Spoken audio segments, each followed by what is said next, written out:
তো hello dear student, কেমন আছো? আই হোপ প্রত্যেকে ভীষণ ভালো আছো। আজকে আমরা জিওমেট্রি এই টপিকটা নিয়ে ডিসকাস করব। ওকে, জিওমেট্রি বা জ্যামিতি। সো এই যে জিওমেট্রি টপিকটা রয়েছে, এখান থেকে আমরা ক্লাস 8, 9, 10-এ বিভিন্ন উপপাদ্য নিয়ে ডিসকাস করেছি এবং তার প্রমাণ নিয়েও আলোচনা করেছি। কিন্তু আমরা যেহেতু কম্পিটিটিভ এক্সাম দেবো, যেমন SSC CGL, SSC CHSL, MTO, CPO, MTS CPO, তারপর রেলওয়ের বিভিন্ন পরীক্ষা যে হয় বা কনস্টেবল পরীক্ষা, এই সমস্ত পরীক্ষাতে কিন্তু তোমাদের প্রমাণ পড়ে না। ওখানে কি থাকে, একটা কোশ্চেন থাকে, সেই কোশ্চেনটার সাপেক্ষে উত্তর করতে হয়। সেই উত্তরটা করতে গেলে যে থিওরি লাগে জিওমেট্রি পার্টের, সেই ইন্ট্রোডাকশন পার্টটা আমরা আলোচনা করব।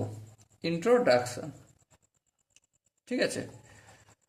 সো এখানে আমরা কোনো কিছু জিনিস প্রমাণ নিয়ে গল্প করব না, কিন্তু এই জ্যামিতি থেকে কোনো যদি প্রশ্ন আসে, উপপাদ্য থেকে যদি কোনো প্রশ্ন আসে, সেই প্রশ্নগুলো সলভ করার জন্য কিছু থিওরি পার্ট আমাদের একটু জেনে রাখতে হবে, ঠিক আছে?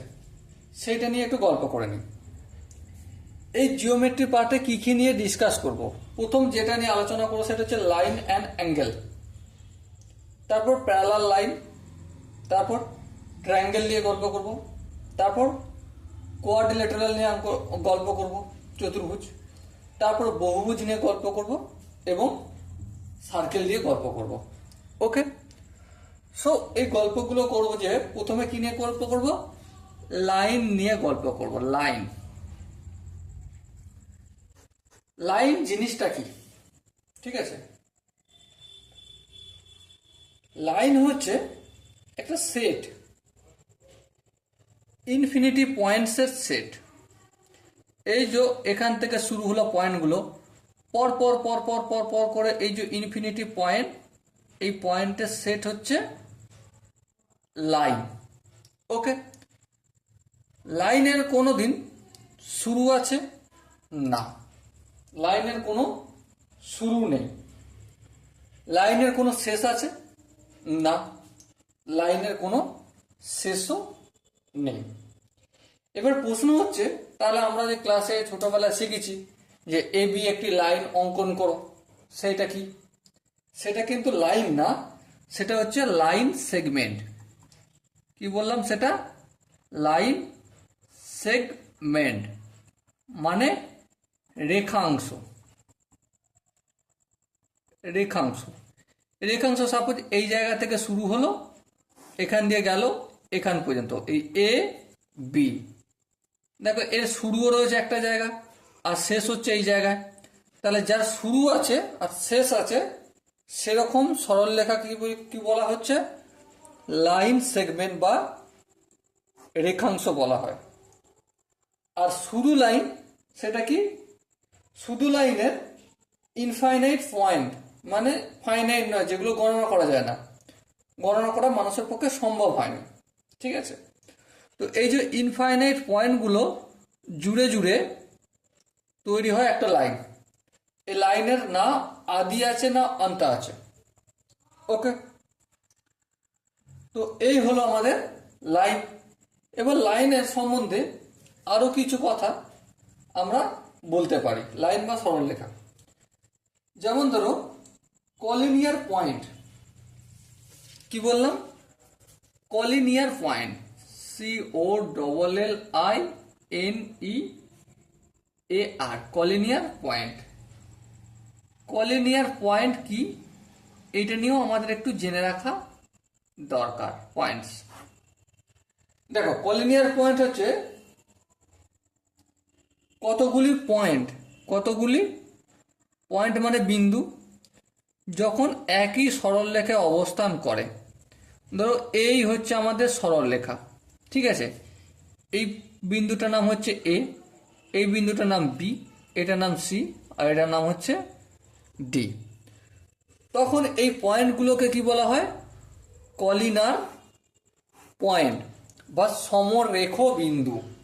কি বলা হয়? সমরেখ বিন্দু। তাহলে সমরেখ বিন্দু কি জিনিসটা মোটামুটি আমরা বুঝতে পারলাম, যে একই সরলরেখার ওপর যে বিন্দুগুলো থাকে, একটি সরলরেখার উপর যে বিন্দুগুলো থাকে সেগুলোকে কি বলা হয়? কলিনিয়ার পয়েন্ট বা সমরেখ বিন্দু। ওকে, এবার হচ্ছে কোপ্লানার লাইন কি জিনিসটা সেটা একটু জানবো। কি জানবো? কোপ্লানার লাইন কি, এইটা একটু ডিসকাস করব। দেখো, কোপ্লানার হচ্ছে, সাপোজ এই একটা রেখাংশ গেছে, হ্যাঁ, আবার এই একটা রেখাংশ গেল, হ্যাঁ ঠিক, আবার এই একটা রেখাংশ গেল। তাহলে দেখো, দুইয়ের বেশি অথবা দুই লাইন যখন একটা বিন্দুতে মিলিত হয় বা একটা বিন্দুর উপর দিয়ে যাতায়াত করছে, তখন এই যে বিন্দুটা এটাকে কি বলা হয়? এই লাইনগুলোকে কি বলা হচ্ছে একত্রে একসাথে? কোপ্লানার লাইন বলা হবে। সাপোজ এর নাম হচ্ছে এ বি, এটার নাম হচ্ছে সিডি, আর এটার নাম হচ্ছে ই এফ, এটা হচ্ছে ও বিন্দু। তাহলে দেখো, কোপ্লানার লাইন বলতে আমরা কি বুঝলাম? সেটা হচ্ছে যে একটা বিন্দুর ওপর দিয়ে যখন অনেকগুলো লাইন পাস করে, তখন একটা লাইন অপর লাইনের সাথে সম্পর্কটা কি হয়? কোপ্লানার লাইনের সম্পর্ক হয়। আর কলিনিয়ার পয়েন্ট, একটা সরলরেখার উপর অবস্থিত অনেকগুলো বিন্দু যখন থাকে, সেই বিন্দুগুলোকে আমরা কি বলি? সমরেখ বিন্দু বা কলিনিয়ার পয়েন্ট। ওকে, আই হোপ প্রত্যেকের এই দুটো জিনিস ক্লিয়ার হয়ে গেছে। এবার যে বিষয়টা নিয়ে আমরা আলোচনা করব সেটা হচ্ছে ভেদক। কি বললাম? ভেদক। ভেদক কি জিনিস? দেখো, ভেদক হচ্ছে, সাপোজ এই একটা লাইন গেছে, বেশ, আবার এই একটা লাইন গেল, এক বা একাধিক। এই লাইনটাকে, এই দুটো লাইনকে যখন এই একটা সরলরেখা ছেদ করছে, সাপোজ এই লাইনটার নাম দিচ্ছি এ বি আর এই লাইনটার নাম দিচ্ছি সিডি। এই দুটো লাইনটাকে কে ছেদ করেছে? এই পি কিউ ছেদ করেছে। এই পি কিউটা তখন কি হয়ে যাচ্ছে? ভেদক হয়ে যাচ্ছে। ভেদক মানে কি? স্পষ্ট বাংলায় আমরা বুঝতে পারছি যে ভেদ করা। তাহলে এ বি লাইনটাকে পি কিউ লাইনটা ভেদ করেছে, ছেদ করে গেছে, হ্যাঁ, তাহলে এ বি লাইনের ভেদককে পি কিউ। আবার এই যে সিডি লাইন, এই সিডি লাইনটাকে কে ভেদ করেছে? P Q. তাহলে সিডি লাইনের ভেদককে পি কিউ। ওকে, এবারে যখন একটা লাইন আর একটা লাইনকে ভেদ করে, স্পর্শ করে বলিনি, ছেদ করে, তখন তৈরি হয় কোণ। কি তৈরি হয়? কোণ।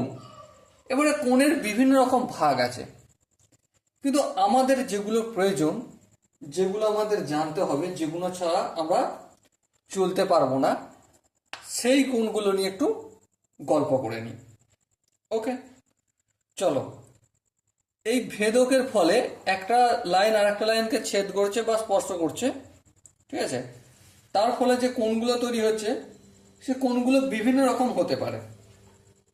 যেমন যেমন প্রথম যে পয়েন্টটা নিয়ে আমরা আলোচনা করব সেটা হচ্ছে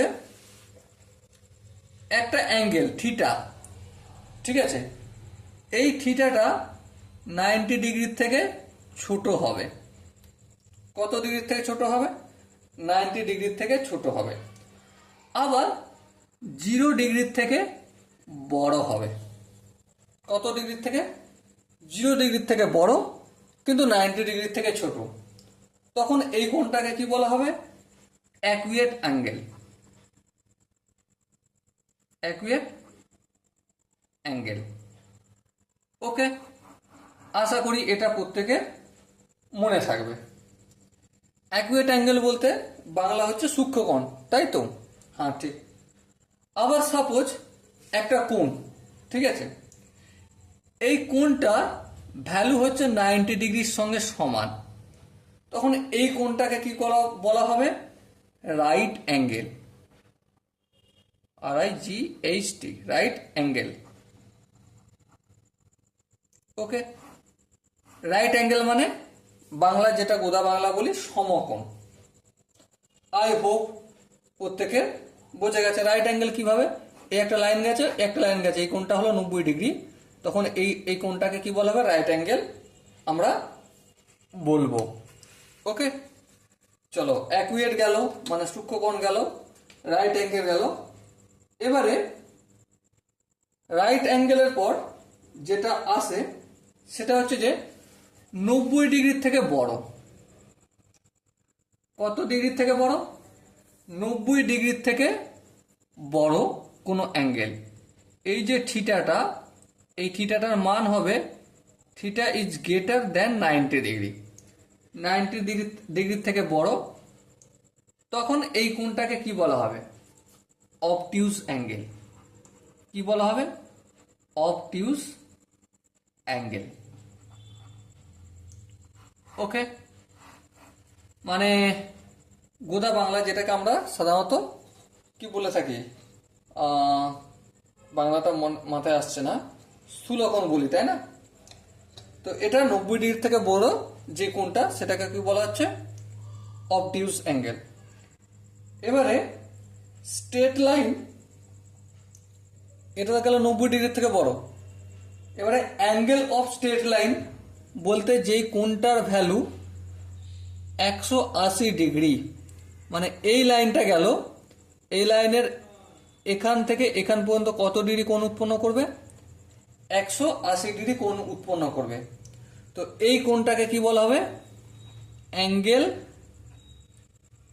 of straight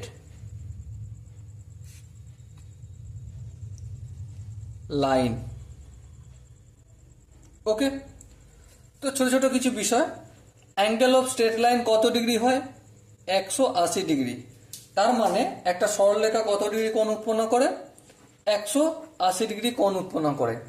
R believe me, এই যে ছোট ছোট বিষয়গুলো আমরা এখন আলোচনা করছি না, এগুলো প্রচুর কাজে লাগবে। হয়তো মনে হতে পারে যে দাদা এগুলো তো আমরা জানি, এগুলো আবার পড়ার দরকার কি আছে, বাট এগুলো অবশ্যই একটা সময় ভীষণভাবে কাজে লাগবে। ওকে, চলো, আপাতত লাইনের এগুলো জানলাম। এবারে আমরা লাইনের এই কোন বিষয়গুলো জানলাম, এবারে আর কিছু কিছু কোণ আলোচনা করব। যেমন ভার্টিক্যালি অপোজিট অ্যাঙ্গেল বা বিপ্রতীপ কোণ।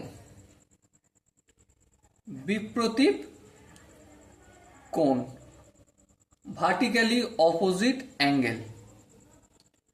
এই বিপ্রতীপ কোণ কখন তৈরি করে? সাপোজ মনে করো এই একটা রেখা গেল, আবার এই একটা রেখা গেল, এই যেই স্থানটায় মিলিত হচ্ছে ওই স্থানে দেখো যে বিন্দুতে মিলিত হচ্ছে না, একটা বিন্দুতে মিলিত হলো, এর পাশাপাশি দেখো চারটে কোণ উৎপন্ন হয়েছে। এখানে একটা কোণ উৎপন্ন হয়েছে, আবার এখানে একটা কোণ উৎপন্ন হয়েছে, আবার এখানে একটা কোণ উৎপন্ন হয়েছে, আবার এখানে একটা কোণ উৎপন্ন হয়েছে। ওকে, কোণ উৎপন্ন হলো, কিন্তু এখানে ব্যাপার হচ্ছে যে বিপ্রতীপ কোণ কোনগুলো? এই কোণটার বিপ্রতীপ এই কোণটা, আর এই কোণটার বিপ্রতীপ কোণ এই কোণটা। আর বিপ্রতীপ কোণ পরস্পর ইকুয়াল হয়, মানে এটার মান যদি থিটা হয় তো এটার মানও কত হবে? থিটা হবে। এই কোণটার মান যদি আলফা হয়, এই কোণটার মানও কত হবে? আলফা ডিগ্রি হবে। ঠিক আছে, তো বিপ্রতীপ কোণ পরস্পর সমান হয়, এটা আমাদের মাথায় রাখতে হবে, বিপ্রতীপ কোণ পরস্পর সমান। ওকে, বিপ্রতীপ কোণগুলো পরস্পর সমান হয়। এবারে এই আলফা কোণের বিপরীত কোণ সেম এর অপোজিট দিকে যেটা রয়েছে মানে এটা, আর এই থিটা কোণের বিপরীত কোণ এর অপোজিট দিকে রয়েছে সেটা। তাহলে বিপ্রতীপ কোণ আশা করি প্রত্যেকের বোঝা গেছে। সেখান থেকে যে কনসেপ্টটা আমাদের মাথার মধ্যে বুঝে রাখতে হবে, জেনে রাখতে হবে, আশা করি সেটা প্রত্যেকে অল্প বিস্তর হলেও বোঝা গেছে।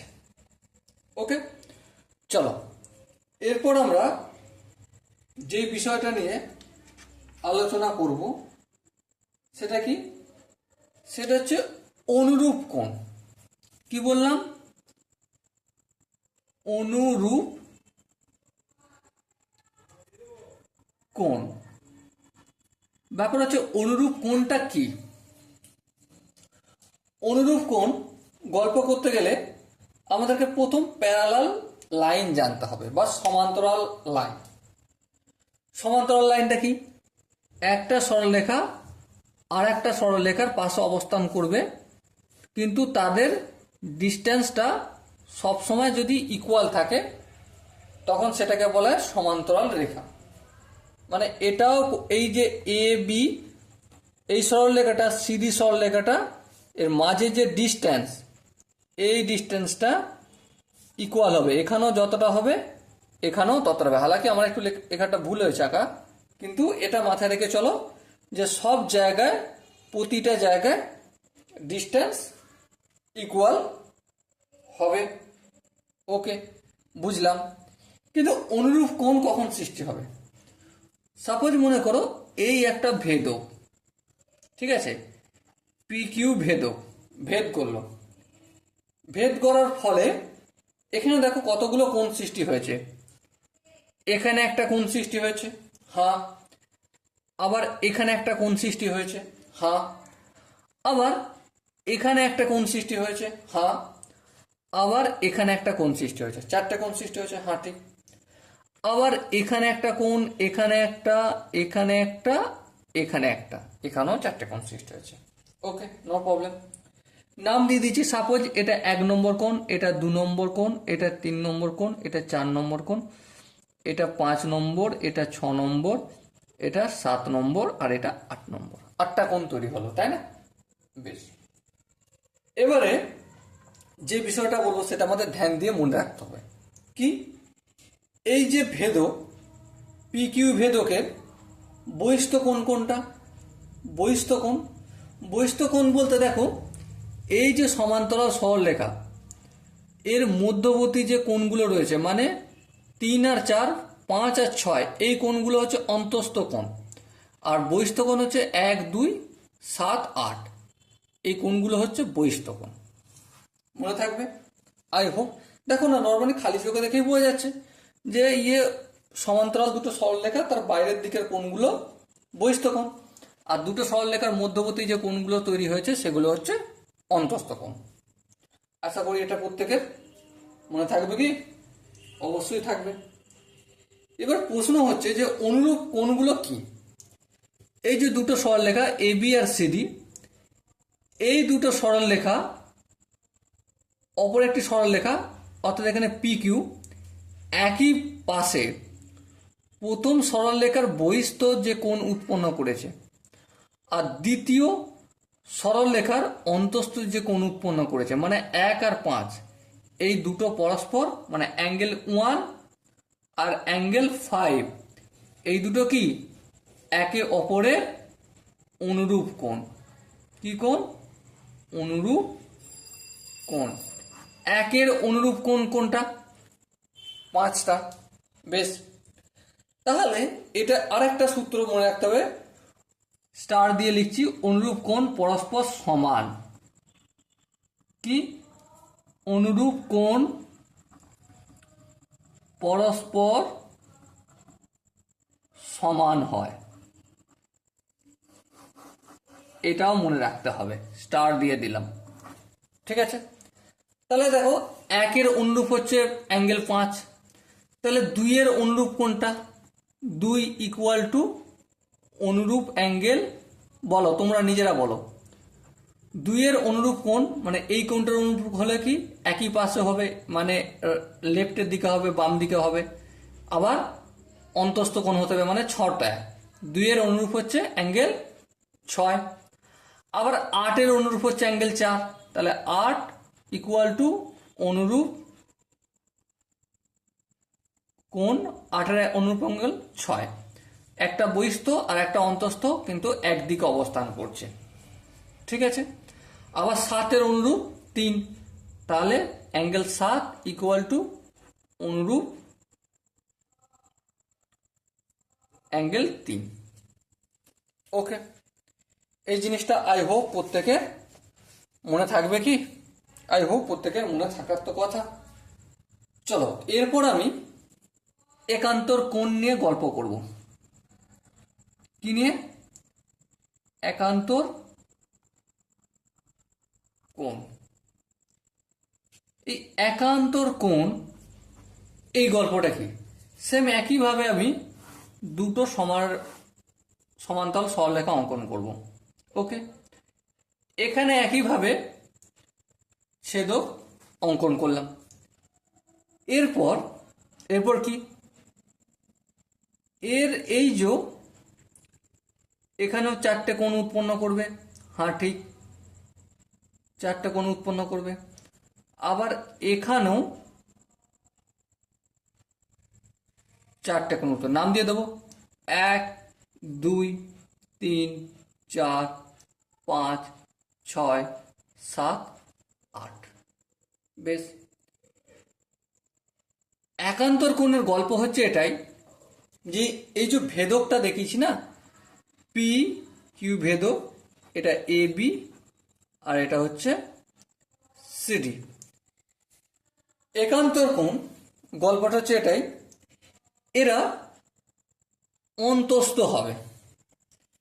এ বি আর সিডি এই যে সরলরেখা দুটো আছে এদের মধ্যবর্তী স্থানে অবস্থান করবে, মাঝের স্থানে অবস্থান করবে। বেশ, বাইরের দিকে হবে না। বেশ ঠিক আছে, মানলাম। আর কি? আর হচ্ছে একান্তর কোণের একটা কোণ যদি ভেদকের লেফট সাইডে হয় আর একটা হবে রাইট সাইডে। সাপোজ মনে করো এই যে 4 নম্বর কোণটা, অ্যাঙ্গেল 4টা, এর একান্তর কোণ কোনটা? এর একান্তর দেখো, এই কোণটার একান্তর হচ্ছে এইটা। কেন এইটা? কারণ একই দিকে অবস্থান করবে, হ্যাঁ ঠিক। তাহলে একই দিকে এক দিক বলছি, যদি অপোজিট সাইডে, যেমন এটা ডান দিকে রয়েছে, এটা হচ্ছে বাম দিকে, হ্যাঁ ঠিক। আর অন্তস্থও বটে, তাহলে 4-এর একান্তর হচ্ছে 6, আবার 3-এর একান্তর হচ্ছে 5। অ্যাঙ্গেল 3 এর একান্তর কোনটা? অ্যাঙ্গেল 5। এইটা মনে রাখতে হবে। এবার দুটি একান্তর যোগফল অ্যাঙ্গেল 4 আর অ্যাঙ্গেল 6 সব সময় 180 ডিগ্রি হবে। তাহলে লিখে দিই, দুটি একান্তর কোণের সমষ্টি 180 ডিগ্রি। কেন? ভেবে দেখো, এ বিটা একটা সরলরেখা তো, হ্যাঁ ঠিক। তাহলে এই যে অ্যাঙ্গেল 4টা রয়েছে এর একান্তর হচ্ছে অ্যাঙ্গেল 6, হ্যাঁ ঠিক। আবার অ্যাঙ্গেল 6 মানে কি? অ্যাঙ্গেল 3, কারণ এটা আমরা অনুরূপ কোণের ফর্মুলা থেকে পেয়ে যাব। বা কারণ এই যে 1 নম্বর এর বিপ্রতীপ কোণ কোনটা? 3 নম্বর কোণটা। বিপরীত কোণের ফর্মুলা আমরা কি শিখেছি? 1-এর সঙ্গে সমান হবে 3 নম্বর কোণটা, অপোজিট কোণ সবসময় সমান হয়। আর 1-এর অনুরূপ কোণটা? 1-এর অনুরূপ হচ্ছে 5 নম্বর, হ্যাঁ। তাহলে 5-এর বিপরীত হচ্ছে 7, হ্যাঁ। যদি তাই হয় তাহলে আমরা এই যে রেখাটা, এই পুরোটা কত ডিগ্রি হয়? 180 ডিগ্রি। দেখো, এই রেখাটা এখানে যাচ্ছে, এই অ্যাঙ্গেলটা এখানে গেল আর এই অ্যাঙ্গেলটা এখানে আসলো, তাই তো। 4-এর একান্তর এখানে আসলো 6, আর 3-এর একান্তর 5-এ আসলো, তাহলে এই দুটোর যোগফল কত? 180 ডিগ্রি। সেহেতু আমরা সহজেই বুঝতে পারছি যে দুটি একান্তর কোণের সমষ্টি 180 ডিগ্রি হবে। ওকে, আই হোপ প্রত্যেকের এই জায়গাগুলো মোটামুটি ছোট ছোট করে আমি বোঝানোর চেষ্টা করেছি। আশা করি তোমরা প্রত্যেকে বুঝতে পেরেছো। যদি কোনো জায়গায় বুঝতে অসুবিধা থাকে, ডাউট থাকে বা কনফিউশন থাকে, তার জন্য কি করতে হবে? কমেন্ট সেশনে অবশ্যই জানাতে হবে। ঠিক আছে, আই হোপ এই কনসেপ্টগুলো ক্লিয়ার হয়েছে। এরপর আমি যে কনসেপ্ট নিয়ে আলোচনা করব সেটা হচ্ছে যে ট্রায়াঙ্গেল। ট্রায়াঙ্গেল মানে ত্রিভুজ। চলো প্রথমে আমরা লিখে নিই ত্রিভুজ জিনিসটা। সো ত্রিভুজ করার আগে, ত্রিভুজের গল্প আলোচনা করার আগে প্যারালালের একটা থিওরিম আলোচনা করে নিই। ঠিক আছে, parallel line, PARALLE,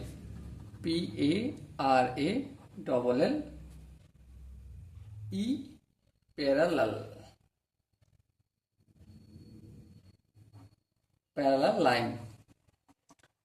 so parallel লাইনের থিওরিমটা কি সেটা আমি একটু ছবি দিয়ে আলোচনা করব। ওকে, সাপোজ মনে করো এই একটা লাইন গেছে L1, আবার এখানে একটা লাইন গেছে L2, আবার এখানে একটা লাইন গেছে L3।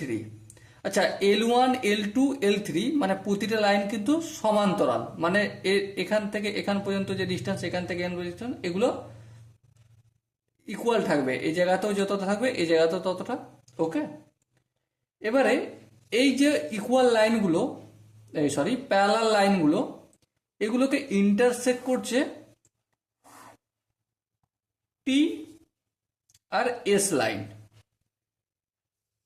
আর এস লাইন। এবার একটু নাম দিই। সাপোজ এইখানটা ইন্টারসেক্ট করছে এটা এ, এখানটার নাম দেবো বি, এখানটার নাম দেবো সি। ওকে, আর এখানটার নাম দেবো পি কিউ আর। ওকে, নো প্রবলেম। এবারে এর প্রপার্টিটা কি? যদি কোনো প্যারালাল লাইনকে, ঠিক আছে, যদি দুই বা তার বেশি প্যারালাল লাইনকে দুটো ভেদক খণ্ডিত করছে, ইন্টারসেক্ট করছে, তাহলে এ বিটার ডিস্টেন্স যতটা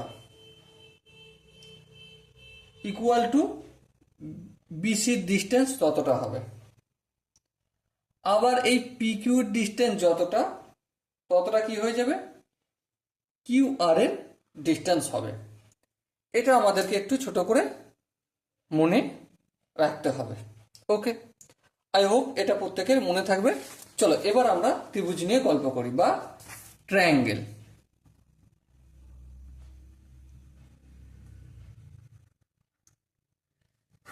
ত্রিভুজ বা ট্রায়াঙ্গেল বিষয়টা কি, জিনিসটা কি?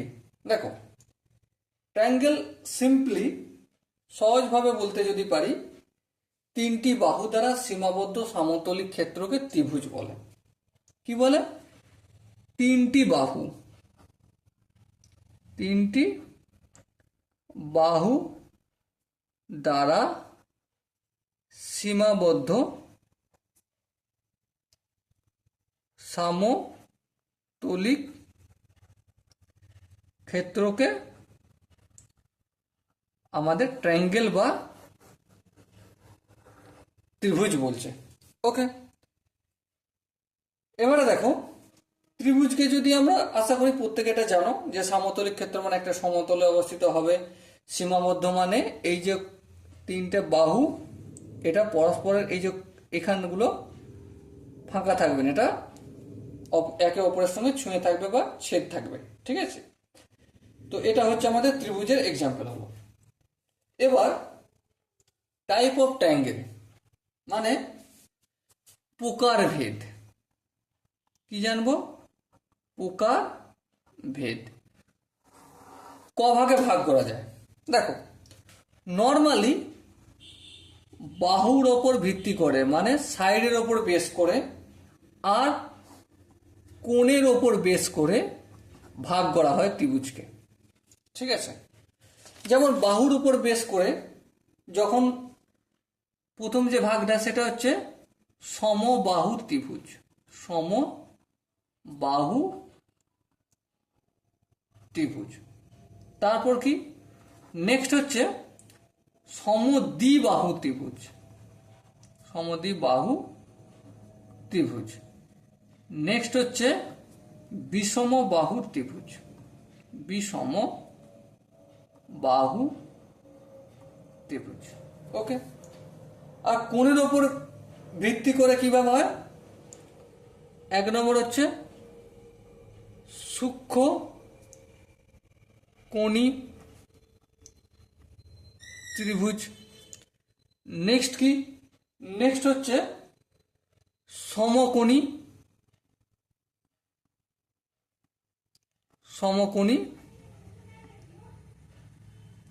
ত্রিভুজ। ওকে, আর কি? আর হচ্ছে অবটিউস অ্যাঙ্গেল, মানে সূক্ষ্ম, সম আর হচ্ছে স্থূলকোণী ত্রিভুজ।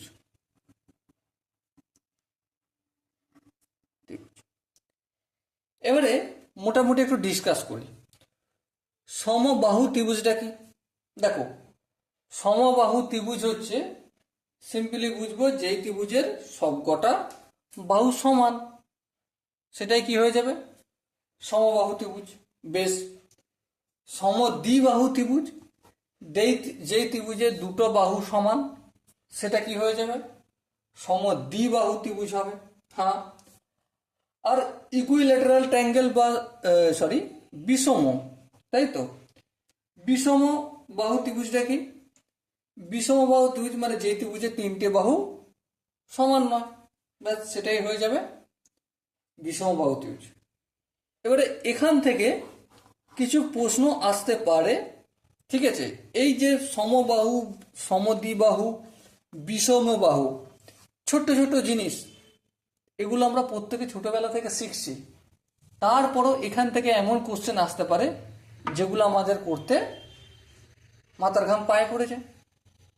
ঠিক আছে, সেইগুলো আমরা একটু বিশেষভাবে ধ্যান দিয়ে প্র্যাকটিস করব একটু পরে। ওকে, তারপর কোণের ওপর বেস করে ত্রিভুজগুলোকে তিনটে ভাগে ভাগ করছে। একটা হচ্ছে সূক্ষ্মকোণী। সূক্ষ্মকোণী মানে কোনো ত্রিভুজের একটা অ্যাঙ্গেল, ঠিক আছে, 90 ডিগ্রির থেকে কম হবে, সেটা হয়ে যাবে সূক্ষ্মকোণী ত্রিভুজ। সমকোণী, কমসে কম একটা কোণ 90 ডিগ্রির সঙ্গে সমান হবে। আর স্থূলকোণী, কমসে কম ত্রিভুজের তো তিনটে কোণ, তাহলে একটা কোণ 90 ডিগ্রি থেকে বড় হবে। ওকে, তো এই গেল আমার ভাগ। এখান থেকে কি কি কোশ্চেন আসতে পারে, অনেক এক্সাম্পল আমরা প্র্যাকটিস করব, কিন্তু এখন আমরা প্র্যাকটিস করব না, কারণ এই পার্টটা শুধুমাত্র ইন্ট্রোডাকশন বা থিওরিটিক্যাল পার্ট। এই পার্টে শুধুমাত্র থিওরিগুলো আমরা জেনে রাখবো। এই যেমন জানলাম সমবাহু ত্রিভুজ, সমদ্বিবাহু ত্রিভুজ, বিষমবাহু ত্রিভুজ, তারপর স্থূলকোণী ত্রিভুজ, সমকোণী ত্রিভুজ, সূক্ষ্মকোণী ত্রিভুজ, এইগুলো আমরা জানলাম। ঠিক আছে, সো এরপর ত্রিভুজের কিছু ধর্ম, প্রপার্টি নিয়ে আমরা প্রপার্টিজ অফ ট্রায়াঙ্গেল আলোচনা করব। ত্রিভুজের ধর্ম নিয়ে আলোচনা করব। কেন? কারণ যদি কোনো কোশ্চেন আসে না, মাথা খারাপ করে দেওয়ার মতো কোশ্চেন আসে, তো আসবে এই জায়গা থেকে। সেটা কি? প্রথম হচ্ছে ত্রিভুজের যে তিনটে কোণ আছে, সেই তিনটে কোণের সমষ্টি কত ডিগ্রি হতে হবে? 100, মানে angle A plus angle B plus angle C equal to 180 degree. ত্রিভুজের তো তিনটে কোণ, একটা এ কোণ, একটা বি কোণ আর একটা সি কোণ। এই তিনটে কোণের সমষ্টি অতি অবশ্যই 180 হবে। ওকে, এটা আমাদের মনে রাখতে হবে। আই হোপ প্রত্যেকে এই কনসেপ্টটা বোঝা গেছে। এবার দেখো, এরপর আমরা কি জানবো? এরপর আমরা যেটা জানবো সেটা হচ্ছে যে আমরা যে সমবাহু ত্রিভুজ নিয়ে আলোচনা করেছি এখানে, না, সমবাহু ত্রিভুজ। সমবাহু ত্রিভুজের কি শিখেছি আমরা? সমবাহু ত্রিভুজের তিনটে বাহু কি হয়? সমান হয়। কি হয়? সমান হয়। তাহলে সেক্ষেত্রে তিনটে বাহু যখন সমান হচ্ছে তখন angle A equal to angle B equal to angle C equal to 60 degree হবে। কত ডিগ্রি হবে? এক একটা কোণের মান 60 ডিগ্রি করে হবে। এই জিনিসটাও আমাদেরকে কি করতে হবে? মনে রাখতে হবে। বোঝাতে কি পারলাম? আই হোপ প্রত্যেকে বুঝতে পেরেছ। এবারে দেখো, নেক্সট পয়েন্টে আমরা যেটা শিখব সেটা হচ্ছে যে if two side of a triangle are equal then the angle of opposite of them are also equal. মানে কি? মানে হচ্ছে আমরা যে সমদ্বিবাহু ত্রিভুজ পড়েছি, সমদ্বিবাহু ত্রিভুজের কি দেখেছি? দুটো বাহু সমান। এই সাপোজ এই হচ্ছে সমদ্বিবাহু ত্রিভুজ, এটা এ, এটা বি আর এটা সি। এবারে এখানে A B equal to AC যদি হয় তাহলে এই কোণটা আর এই কোণটা অ্যাঙ্গেল বি কোণ অ্যান্ড অ্যাঙ্গেল সি কোণ আর ইকুয়াল হবে। তাহলে এই জিনিসটা হচ্ছে আমাদের 3 নম্বর পয়েন্ট। এটা ছবি সহ আমাদের একটু মনে রাখা দরকার আছে কি? অবশ্যই মনে রাখতে হবে।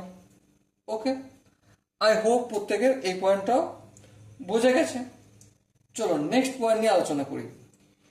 If two angle of a triangle are equal then the side of opposite of them are also equal.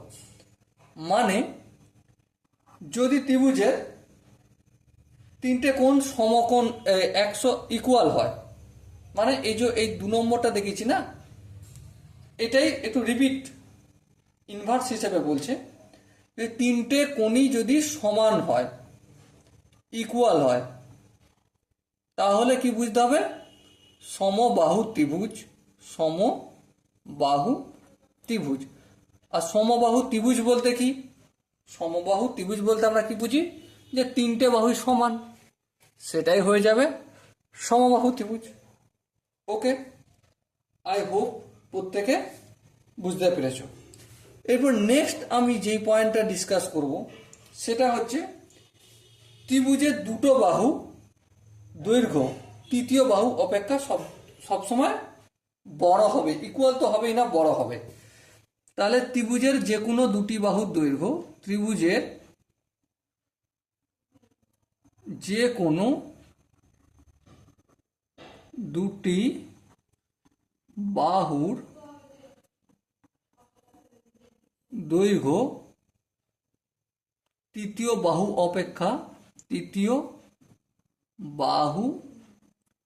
অপেক্ষা সর্বদা বৃহত্তর হবে। এটা মনে রাখতে হবে। ত্রিভুজের যে কোনো দুটো বাহু তৃতীয় বাহুর থেকে সব সময় বড় হবে। এটা আমাদের মাথার মধ্যে রাখতে হবে।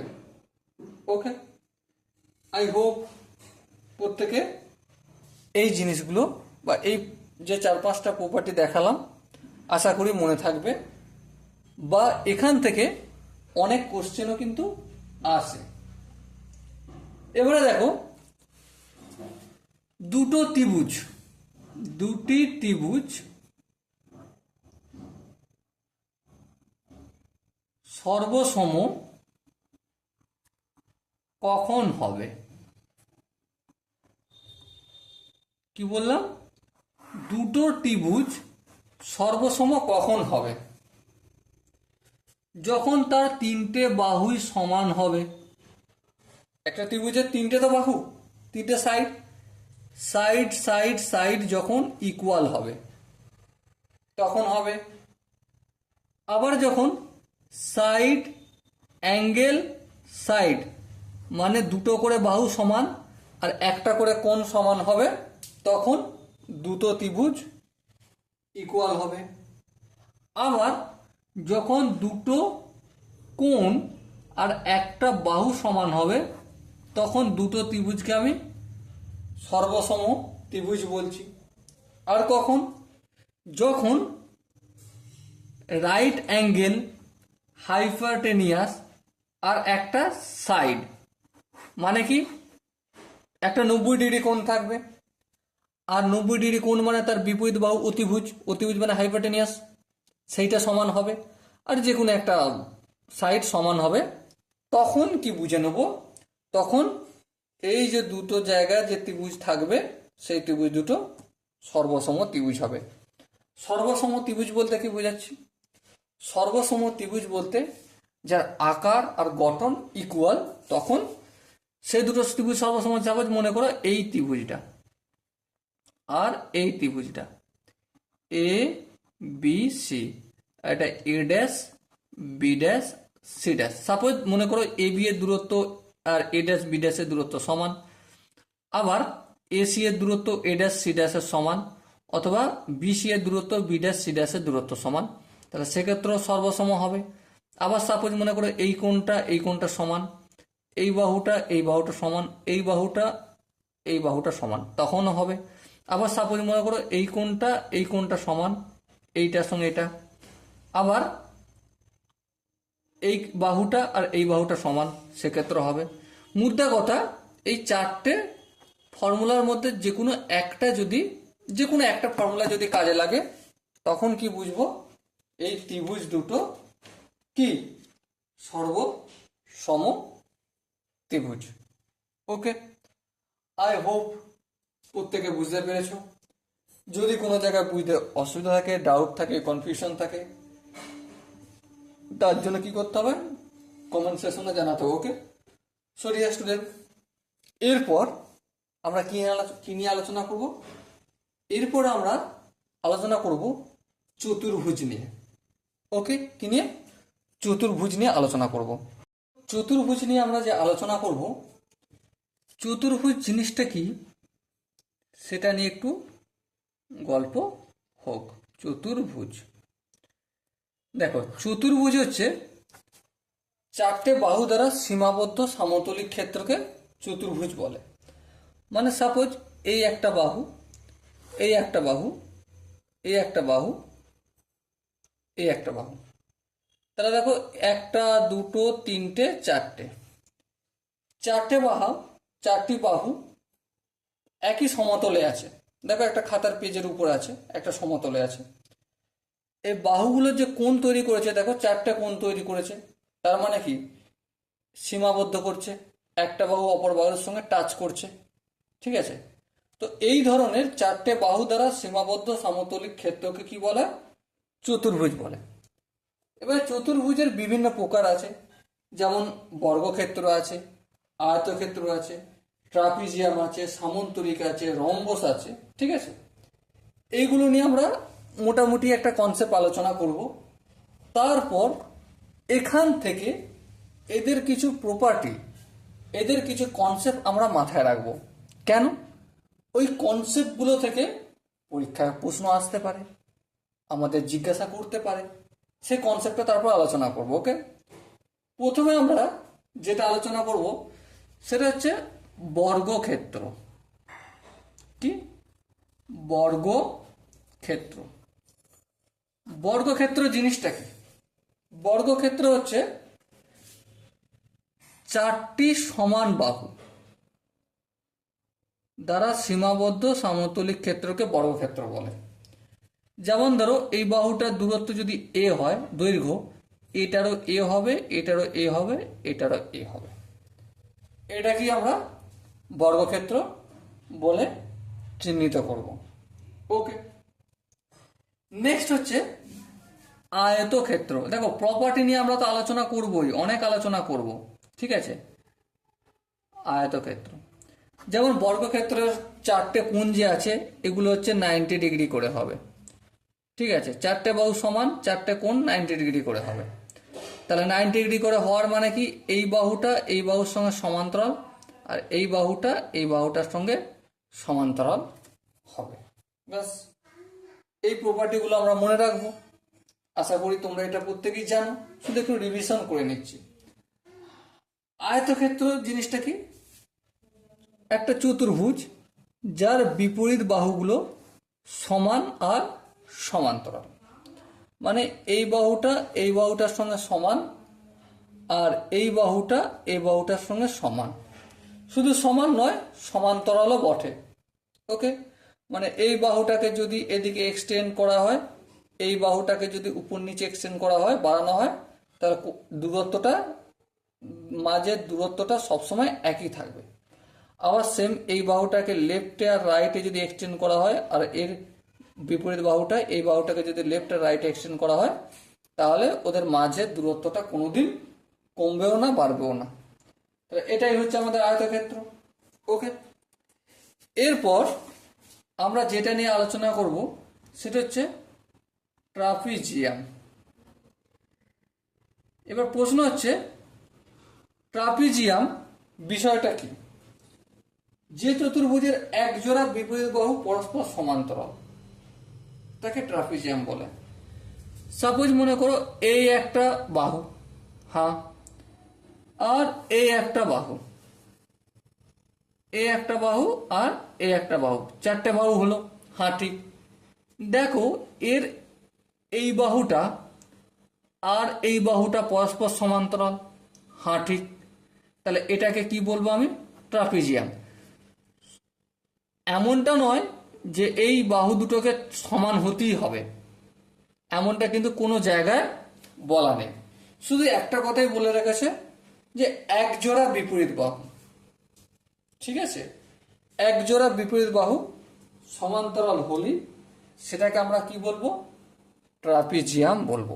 কি বলবো, ট্রাপিজিয়াম বলবো। নেক্সট আমি যেটা নিয়ে আলোচনা করব সেটা হচ্ছে সামন্তরিক। আচ্ছা, ট্রাপিজিয়ামের উপরে অনেক কোশ্চেনও আসবে, শুধু তাই নয়, প্রপার্টিও কিছু কিছু আমাদের জানতে হবে। ওকে, সামন্তরিক হচ্ছে যে চতুর্ভুজের বিপরীত বাহুগুলো পরস্পর সমান্তরাল। মানে সাপোজ মনে করো এই একটা চতুর্ভুজ, একটা বাহু আর এই একটা বাহু, এই বাহুটা এই বাহুটার সঙ্গে সমান্তরাল, হ্যাঁ। আবার এই বাহুটা এই বাহুটার সঙ্গে সমান্তরাল। এমনটা বলেনি যেখানে চারটে বাহু বিপরীত বাহুগুলো সমান হতে হবে, বলেছে কি, না বলেনি। শুধু একটা শর্ত বলেছে, কি শর্ত, যে বিপরীত বাহুগুলো পরস্পর সমান্তরাল হলেই হবে। দেখো এই সামন্তরিকে যে ধর্মটা, এই ধর্মটা তো আয়তক্ষেত্র মেনটেন করে, বিপরীত বাহুগুলো সমান্তরাল। শুধু আয়তক্ষেত্রে এক্সট্রাটা কি রয়েছে, এখানে বিপরীত বাহুগুলো সমান ও সমান্তরাল, আর এখানে শুধু কি রয়েছে, সমান্তরাল। ওকে, তাহলে আয়তক্ষেত্রকে আমি সামন্তরিক বলতে পারি, হ্যাঁ বলতে পারি। কিন্তু সামন্তরিককে আয়তক্ষেত্র বলতে পারি না, মোটেও বলতে পারি না। কারণ এই যে সমান, এই ফর্মুলাটা এখানটা ম্যাচ করবে না, সেজন্যই বলতে পারি না। ওকে, এরপর যেটা নিয়ে আমরা ডিসকাস করব সেটা হচ্ছে রম্বস। কি, রম্বস। রম্বস বিষয়টা কি, যে সামন্তরিকের এক জোড়া সন্নিহিত বাহুর দৈর্ঘ্য সমান তাকে রম্বস বলে। সাপোজ এই বাহুটা আর এই বাহুটা, আবার এই বাহুটা আর এই বাহুটা সমান। এটা যদি এ হয়, এটাও এ হবে, আবার এটাও হবে, কারণ সন্নিহিত বাহু। এইটা সন্নিহিত বাহু এটা, আবার এটা সন্নিহিত বাহু এটা, আবার এটা সন্নিহিত বাহু এটা। চারটে বাহুই কিন্তু পরস্পর সমান, কিন্তু কোণগুলো কি 90 ডিগ্রি সমান? না, সমান নয়। সো এটা রম্বস। ঠিক আছে, রম্বস আর বর্গক্ষেত্রের মধ্যে একটু তফাৎ কি, বর্গক্ষেত্রে 4টি কোণ 90 ডিগ্রি করে, কিন্তু এখানে কোণগুলো 90 ডিগ্রি হবে যে তার কোনো মান্যতা নেই, সেজন্যই এটা রম্বস আর ওটা বর্গক্ষেত্র। ওকে, বর্গক্ষেত্র মানে কি রম্বস? হ্যাঁ, বর্গক্ষেত্র মানে রম্বস, কারণ বর্গক্ষেত্রের কাছাকাছি বাহুর দৈর্ঘ্যগুলো সবাই তো এক, তাহলে সন্নিহিত বাহু এই বাহুটা সন্নিহিত এটা দৈর্ঘ্য এক, আবার এই বাহুটা সন্নিহিত এটা দৈর্ঘ্য এক, এটা সন্নিহিত বাহু এটা দৈর্ঘ্য সেম, তাহলে বর্গক্ষেত্রকে আমরা কি রম্বস বলতে পারি? হ্যাঁ বলতে পারি। কিন্তু রম্বসকে বর্গক্ষেত্র বলতে পারি না। কেন বলতে পারি না? কারণ রম্বসকে বর্গক্ষেত্র হতে গেলে তার কোণগুলো 90 ডিগ্রি করে হতে হবে, কিন্তু এখানে 90 ডিগ্রি তো দেখা যাচ্ছে না, সেটা নয়। ওকে, সো আই হোপ প্রত্যেকে এই জিনিসটা বুঝতে কি পেরেছো? আশা করি বুঝতে পেরেছো। এরপর আমি কিছু প্রপার্টি আলোচনা করবো এই চতুর্ভুজের। ঠিক আছে, যে প্রপার্টিগুলো আমাদের বিভিন্ন কোশ্চেন আনসার করার সময়, কোশ্চেন প্রবলেম সলভ করার সময় কাজে লাগে। যেমন প্রথমটা কি, সামন্তরিকের আকারের ক্ষেত্রের প্রতি কর্ণ সামন্তরিকের আকার ক্ষেত্রে দুটি সর্বসম ত্রিভুজের ক্ষেত্রে বিভক্ত করে এবং সামন্তরিকের আকার ক্ষেত্রের বিপরীত বাহুর দৈর্ঘ্য সমান। সাপোজ মনে করো এই হচ্ছে আমার সামন্তরিক। সামন্তরিক মানে কি? সামন্তরিক মানে একটা গল্প জানি। কি গল্প? বিপরীত বাহুগুলো সমান্তরাল। সাপোজ নাম দিচ্ছি এটা এ বি সি ডি। এবি বাহুটা, এই এবি বাহুটা কার সঙ্গে সমান্তরাল? সিডি বাহুর সঙ্গে সমান্তরাল। বেশ, আবার এডি বাহুটা, এই এডি বাহুটা কার সঙ্গে সমান্তরাল? বিসি বাহুর সঙ্গে সমান্তরাল। এবারে একটা চতুর্ভুজের কটা কর্ণ হতে পারে? অবশ্যই দুটো কর্ণ। আমি প্রথমে একটা কর্ণ ধরছি, এই এসি কর্ণ ধরলাম। কি ধরলাম? এসি কর্ণ ধরলাম। তাহলে দেখো এখানে আমি দুটো ত্রিভুজ পেলাম। একটা ত্রিভুজ হচ্ছে এ সি ডি, আর একটা ত্রিভুজ এ বি সি। এবার বিষয় হচ্ছে এই ত্রিভুজ দুটো কি সমান হবে? দেখো, দুটো ত্রিভুজকে সমান হতে গেলে আইদার তাদের তিনটে সাইড সমান হতে হবে, সাইড সাইড সাইড এটা হতে হবে, অথবা সাইড অ্যাঙ্গেল সাইড হতে হবে, অথবা অ্যাঙ্গেল সাইড অ্যাঙ্গেল হতে হবে, অথবা রাইট অ্যাঙ্গেল, হাইপারটেনিয়াস আর সাইড। এই চারটের মধ্যে যে কোনো একটা ম্যাচ করতে হবে। ওকে, তাহলে এবারে আমরা কি জানি? আমরা জানি যে কোনো সামন্তরিককে যদি একটা কর্ণ দ্বারা ছেদ করা হয়, কটা ত্রিভুজে ভাগ করা হচ্ছে? এ একটা ত্রিভুজ আর এই একটা ত্রিভুজ। এই দুটো ত্রিভুজ সমান যদি হয় তাহলে এই এসি বাহুটা, বুঝবে ভালো করে, এই এসি বাহুটা এই ত্রিভুজের ক্ষেত্রেও আছে, আবার এই ত্রিভুজটার ক্ষেত্রেও আছে। হ্যাঁ আছে। আবার দেখো, যেহেতু এই এবি বাহুটা আর এই ডিসি বাহুটা সমান্তরাল, সেহেতু এই কোণটা আর এই কোণটা কি হবে? অবভিয়াসলি এই দুটো দেখো বিপরীত পার্শ্বে রয়েছে। ঠিক আছে, এটা কি অনুরূপ কোণ, তাহলে এই দুটো ইকুয়াল হবে। তাহলে এই কোণটা ইকুয়াল হবে। তার মানে কি বলতে পারছি? যে এই বাহুটা ইকুয়াল হবে। তাহলে এখান থেকে আমরা আলোচনা থেকে যেটা শিখলাম, যে কোনো সামন্তরিকের কর্ণ যদি দুটো সমান ভাগে ভাগ হয়, কি ভাগে? সমান ভাগে ভাগ হয়, তাহলে এই এডি বাহুটা এই বিসি বাহুর সঙ্গে সমান হবে, আর এই এবি বাহুটা ইকুয়াল হবে সিডি বাহুর সঙ্গে। কখন? যখন সামান্তরিক এ বি সি ডি সামান্তরিক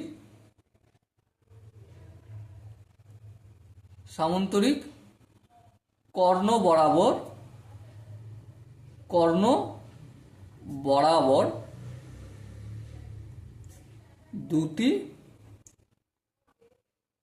দুটি সমান ত্রিভুজে বিভক্ত হবে। তাহলে এই গল্পটা আমরা বলতে পারি। তাহলে সামান্তরিকের বিপরীত বাহুগুলো কখন সমান হবে? যখন সামান্তরিকের কর্ণ বরাবর দুটো সমান ত্রিভুজে বিভক্ত হবে। এই যে কনসেপ্ট যে আমি এটা যে বললাম, এটা অবশ্যই স্টার মার্ক করে রাখা দরকার আছে, কারণ এটা পরবর্তীকালে অনেক জায়গায় কাজে লাগবে। সেই জন্য আমরা মন দিয়ে এই জায়গাটা খাতায় নোট ডাউন করে রাখবো। ওকে, আই হোপ প্রত্যেকে বুঝতে পেরেছো। চলো, এরপর আর আমরা কি জানি, কোন সামান্তরিকের প্রতিটি কোণ সামান্তরিকের দুটো সর্বসম ত্রিভুজে ভাগ করে। তাহলে কি, এই যে সামান্তরিক, প্রতিটা কর্ণ, এই একটা কর্ণ আর এই একটা কর্ণ, এখানে যে ত্রিভুজটা এই ত্রিভুজটা দুটো সমান ত্রিভুজ হয়। আর বিপরীত বাহুগুলোর দৈর্ঘ্য সমান হয়, আর বিপরীত কোণগুলোর মান, মানে এই কোণটার অ্যাঙ্গেল যতটা হবে এই কোণটা ততটা হবে, আর এই কোণটাও যতটা হবে এই কোণটাও ততটা হবে। এই ছোট ছোট জিনিস এগুলো, কিন্তু এগুলো আমাদেরকে মনে রাখতে হবে। ওকে, এবার কি জানবো, সামান্তরিকের কর্ণদ্বয় পরস্পরকে সমদ্বিখণ্ডিত করে। মানে এই হচ্ছে আমার সামান্তরিক, তাই না? সামান্তরিকের এই একটা কর্ণ এদিকে গেছে, এই একটা কর্ণ এদিকে গেছে। এবারে কর্ণের পরস্পরকে সমদ্বিখণ্ডিত করছে, মানে এখান থেকে এটা ধরো ও যদি হয়, এটা এ বি সি ডি, ও বি যতটা ডিস্টেন্স হবে ও ডি ততটা হবে, আবার ও এ যতটা হবে ও সি ততটা হবে। এটা আমাদের একটু মনে রাখা দরকার আছে। ওকে, আবার একইভাবে, চলো পাতা তো শেষ, অন্য একটা জিনিস মনে রাখি। রম্বসের ক্ষেত্রে কিছু জিনিস আমরা আলোচনা করে নিই। যেমন কি, রম্বসের কর্ণদ্বয়, এই হচ্ছে আমাদের রম্বস, তাই না? সন্নিহিত বাহুগুলো শুধুমাত্র সমান। তো রম্বসের কর্ণদ্বয় পরস্পরকে সমকোণে সমদ্বিখণ্ডিত করে। সাপোজ এ বি সি ডি, কর্ণ এসি কে যোগ করব আর বিডি কে যোগ করব। তাহলে এই যে এসি আর বিডি কর্ণ, এই কর্ণ পরস্পরকে ছেদ করেছে। এখানে এই যে কোণটা তৈরি করেছে 90 ডিগ্রি, এখানে এই কোণটা তৈরি করবে 90 ডিগ্রি, এখানে এই কোণটা তৈরি করবে 90 ডিগ্রি, আর এই কোণটা তৈরি করবে 90 ডিগ্রি। এই জিনিসটা আমাদেরকে কি মনে রাখা দরকার আছে? অবশ্যই মনে রাখা দরকার আছে। ওকে, চলো এরপর আমরা কি ডিসকাস করব? এরপর আমরা ডিসকাস করব যে কি ডিসকাস করা যায়, কোন চতুর্ভুজের বিপরীত বাহুগুলির দৈর্ঘ্য সমান হলে চতুর্ভুজটি একটি সামান্তরিক হবে। সাপোজ এই একটা চতুর্ভুজ, ঠিক আছে? বিপরীত বাহু, এই বাহুটার বিপরীত বাহু এই বাহুটা, আবার এই বাহুটার বিপরীত বাহু এই বাহুটা। ওকে, যখন সমান হবে তখন অতি অবশ্যই সামান্তরিক হবে। এটা আমাদেরকে মনে রাখতে হবে। ওকে, বুঝলাম। এটা আশা করি তোমাদের প্রত্যেকে মনে থাকবে। ওকে, তো এই যে জিনিসগুলো ডিসকাস করলাম, এগুলো আমরা মাথায় রাখবো আর মাথায় রেখে আগিয়ে চলবো, কারণ এগুলোর ওপর থেকে অনেক কোশ্চেন আসতে পারে। এবার আমরা যে বিষয়টা নিয়ে আলোচনা করব সেটা হচ্ছে যে বহুভুজ। কি নিয়ে আলোচনা করব? বহুভুজ বা পলিগন। সো প্রথমে আমরা জানবো যে বহুভুজ জিনিসটা কি। বহুভুজ জিনিসটা কি? সিম্পলি বহুভুজ জিনিসটা হচ্ছে যে তিনটে বাহু দ্বারা ত্রিভুজ, চারটি বাহু দ্বারা সীমাবদ্ধ সমতলিক ক্ষেত্রকে চতুর্ভুজ, চার বা তার বেশি বাহু দ্বারা সীমাবদ্ধ সমতলিক ক্ষেত্রকে বহুভুজ বলে। ওকে, নর্মালি এটা শিখলাম। এবারে একটা ছবি যদি ড্রয়িং করি, এই ধরো এইখানে একটা, এই বাহু, এই বাহু আর এই বাহু। দেখো এখানে একটা বাহু, এ বাহু, এই হচ্ছে আমাদের বি বাহু, এই সি বাহু, এই ডি বাহু, ই বাহু, পাঁচটা বাহু দ্বারা, তাহলে এটা হচ্ছে পঞ্চভুজ। ঠিক আছে, এবারে এখান থেকে যেই বিষয়গুলো আমাদের মনে রাখতে হবে সেগুলো কি? বহিঃকোণ কি জিনিস সেটা আমাকে মনে রাখতে হবে। অন্তঃকোণ বলতে কি জিনিস সেটা আমাকে মনে রাখতে হবে। অন্তঃকোণ বলতে এই ভিতরের দিকে এই কোণগুলো কি হয়ে গেল? অন্তঃকোণ হয়ে গেল। আর বহিঃকোণ বলতে বাইরের দিকের এই কোণগুলো কি হয়ে গেল? বহিঃকোণ হয়ে গেল। ওকে, চলো এবারে বহিঃকোণ নির্ণয় কিভাবে করতে হয় সেটা নিয়ে আলোচনা করি। বহিঃকোণ সমান সমান অন্তঃকোণ সমান, এই দুটো জিনিস যদি জেনে রাখি তাহলে অনায়াসে আমরা সমস্ত অঙ্ক বের করতে পারবো। বহিঃকোণ সমান 360 degree by n, n for বাহু, মনে থাকবে। আর অন্তঃকোণ সমান 2 into n minus 2 into 90 degree divided by কি? এন। এই দুটো বহুভুজের ফর্মুলা আমাদেরকে মনে রাখতে হবে। আর এই দুটো ফর্মুলার ওপর বেস করে আমরা বেশিরভাগ প্রবলেম সলভ করতে পারবো। ওকে, আই হোপ পলিগন সম্বন্ধে বা পলিগনের যে কোশ্চেন আনসার নিয়ে আমরা ডিসকাস করব, আলোচনা করব, সেটা সম্বন্ধে মোটামুটি একটু আমাদের কনসেপ্ট ক্লিয়ার হয়েছে কি? আই হোপ ক্লিয়ার হয়েছে। এরপর আমরা ক্ষেত্রফল সংক্রান্ত কিছু উপপাদ্য মনে রাখব। ক্ষেত্রফল সংক্রান্ত কিছু উপপাদ্য। ওকে, ক্ষেত্রফল সংক্রান্ত উপপাদ্য কি? ক্ষেত্রফল বা আয়তক্ষেত্রের ক্ষেত্রফল যদি বলি সেটা কি? দৈর্ঘ্য ইন্টু প্রস্থ। এটা আমরা প্রত্যেকে জানি। এবারে যেটা জানি না সেটা একটু আলোচনা করি। যে সকল সামান্তরিকের একই ভূমি ও একই সমান্তরাল সরলরেখা যুগলের মধ্যে অবস্থিত তাদের ক্ষেত্রফল সমান। সাপোজ মনে করো এই যেটা পড়লাম সেইটা নিয়ে আলোচনা করছি, এটা 1 নম্বর। ঠিক আছে, এই একটা সামান্তরিক,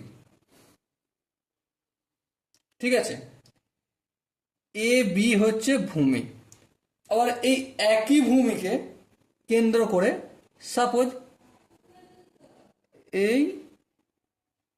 এটা একটা সামান্তরিক, ধরো এ বি, এটা সি, এটা ডি, এটা ই, আর এটা হচ্ছে এফ। তো এই যে এ B C D সামান্তরিক, R A B F E, বা এটা আমি ই নাম দিই, এটা এফ নাম দিই, এই সামান্তরিকের ক্ষেত্রফল দুটো সমান হবে। যাদের ভূমি, শর্তটা কি? এদের ভূমিটা এক হতে হবে। আর দেখো এই যে দুটো সামান্তরিক অবস্থান করছে, এ বি সরলরেখা আর ডিই, এই দুটো সরলরেখা কি হতে হবে? সমান্তরাল হতে হবে। কি হতে হবে? সমান্তরাল যুগলের মতো অবস্থান হতে হবে। তাহলে কি হতে হবে? তাহলেই এই যে দুটো সামান্তরিকের ক্ষেত্রফল সমান হবে। এটা আমাদের একটু মনে রাখতে হবে। ওকে, আই হোপ প্রত্যেকে এটা বুঝতে কি পেরেছো? আই হোপ প্রত্যেকে বুঝতে পেরেছো। চলো এরপর আমরা ভেদক ও মধ্যবিন্দু সংক্রান্ত কিছু উপপাদ্য জানব। কি জানব? ভেদক ও মধ্য বিন্দু সংক্রান্ত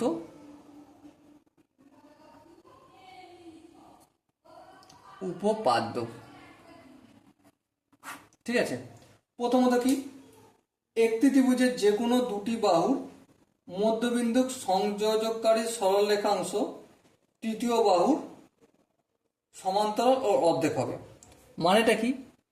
1 নম্বর, এই ধরো একটা ত্রিভুজ এ বি সি। এই এ বি সি, এই যে ত্রিভুজ, এর মধ্যে যে কোনো দুটি বাহু মানে এ বি আর এসি, এই দুটি বাহুর মধ্যবিন্দু, সাপোজ এই বিন্দুটা মধ্য, এ বির মধ্যবিন্দু এইটা, আমি ডি নাম দিচ্ছি, আর এটা হচ্ছে ই, সংযোজক সরলরেখা। এই ডি আর এফটা হচ্ছে সংযোজক সরলরেখা। তাহলে এই ডিইটা সমান্তরাল হবে বিসির সাথে। কখন? যখন এ বি এর মধ্যবিন্দু, এ বি, ডি হচ্ছে এ বি এর মধ্যবিন্দু, আর ই হচ্ছে এসি এর, এই দুটোর মধ্য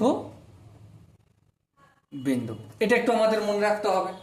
ওকে, আর কি, একটি ত্রিভুজের নেক্সট যেটা জানবো সেটা হচ্ছে যে একটি ত্রিভুজের যে কোনো একটি বাহুর মধ্যবিন্দু দিয়ে অপর একটি বাহুর সমান্তরাল সরলরেখা তৃতীয় বাহুকে সমদ্বিখণ্ডিত করে এবং দুটি বাহুদের ছিন্ন সরলরেখা দ্বিতীয় বাহুর অর্ধেক হবে। মানেটা কি? একটি ত্রিভুজের, চলো ত্রিভুজটা অঙ্কন করি। এই হচ্ছে ত্রিভুজ এ বি সি। ঠিক আছে, এই যে ত্রিভুজ, যে কোনো একটি বাহুর মধ্যবিন্দু দিয়ে অপর একটি বাহুর সমান্তরাল সরলরেখা, এই যে ত্রিভুজটা, এই ত্রিভুজের যে কোনো একটা বাহুর মধ্যবিন্দু, সাপোজ মনে করো বিসি এর মধ্যবিন্দু আমি ডি নিলাম। ঠিক আছে, অপর একটি বাহুর সমান্তরাল সরলরেখা, সাপোজ মনে করো এই এ আর বি এর সমান্তরাল। ঠিক আছে, এইটাকে আমি বৃদ্ধি করছি বা এই দিকে বাড়াচ্ছি, বা এইটা এই দিকে হচ্ছে। ঠিক আছে, তৃতীয় বাহুটিকে সমদ্বিখণ্ডিত করা, মানে এই বাহুটিকে যদি বাড়াই তাহলে এই যে তৃতীয় বাহু, মানে এই এখানটা আমি যদি ও নাম দিই, তাহলে এ আর ও ইকুয়াল টু ওসি হবে।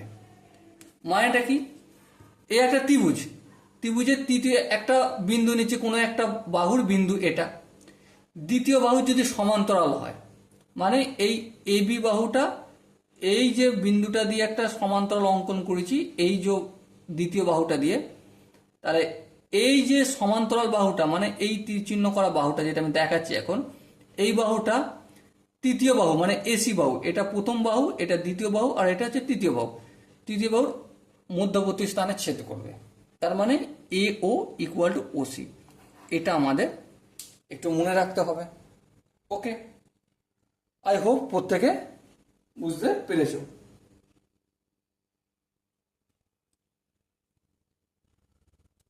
চলো এরপর আমরা কি বিষয় নিয়ে ডিসকাস করব? এরপর আমরা বৃত্ত, এই জিনিসটা নিয়ে একটু আলোচনা করব। হ্যাঁ ঠিক, বৃত্ত নিয়ে ডিসকাস করব।